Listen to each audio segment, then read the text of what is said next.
Tonight's bombshell report is highly explosive, of course, and incredibly damaging to the president's claim that the special counsel's investigation is a hoax or a witch hunt. This is coming out of New York. This is a home game for him. The feds up in New York are going after him, accusing him of directing, which is basically directing a crime. In fact, New York federal prosecutors believe the president of the United States did direct Michael Cohen, according to today's paper, their memo, to direct two federal offenses by paying two women, we know who they are, Stormy and McDougal, for their silence about alleged affairs by what's called catch and kill.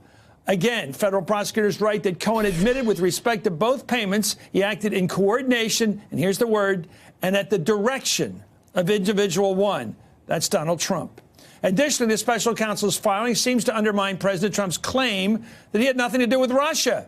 According to page 4 of the special counsel's filing tonight, Michael Cohen made false and misleading statements concerning outreach to Russian officials. Cohen had, in fact, conferred with individual one, believed to be President Trump, about contacting or the Russian government before reaching out to gauge Russia's interest. In other words, they decided to get together, Trump and Manafort, to get together with the Russians.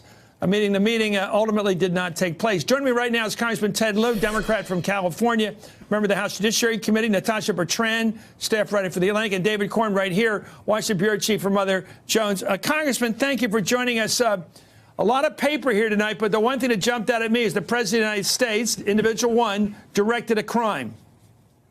Thank you, Chris.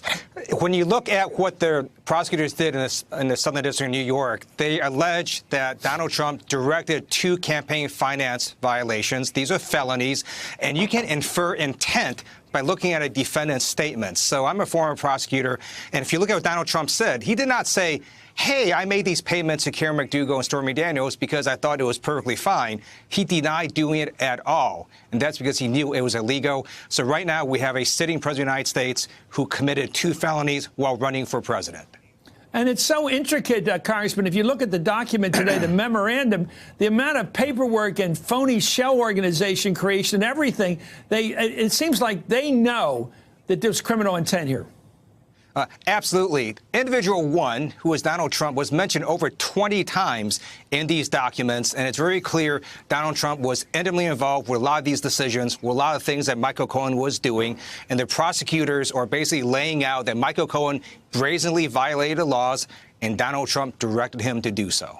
What about impeachment here? When you look at this, is this enough to bring charges? Is this enough for hearings? Is this enough for committee hearings by the House Judiciary Committee on this president's behavior? So I'm on the Judiciary Committee, and my view is that impeachment, like the power to declare war, is one of Congress's gravest responsibilities. It should never be our first option. I think we need to wait for the special counsel investigation to conclude. These were court filings that were done for sentencing purposes. We don't know how much special counsel Mueller knows about what's going on with Russia and these other related activities, specifically at Donald Trump. We should wait for the investigation to conclude and then make a decision then. When do you think that would come? Give me a time frame right now. Here we are, right before the holidays.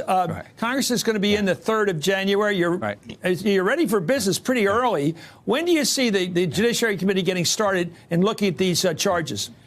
We get subpoena power on January 3rd. There is something very telling in the Michael Cohen sentencing filing by Special Counsel Mueller's office. They state that he gave information on Russia-related matters core to their investigation. That means Special Counsel Mueller understands full well that his core investigation is Russia collusion, that these other things like obstruction of justice, perjury, campaign finance violations, they're tangential. But he would not have said that if he did not intend to deliver on his core mission. I think that's going to happen sometime next year. Hey there, I'm Chris Hayes from MSNBC. Thanks for watching MSNBC on YouTube. If you want to keep up to date with the videos we're putting out, you can click subscribe just below me or click over on this list to see lots of other great videos.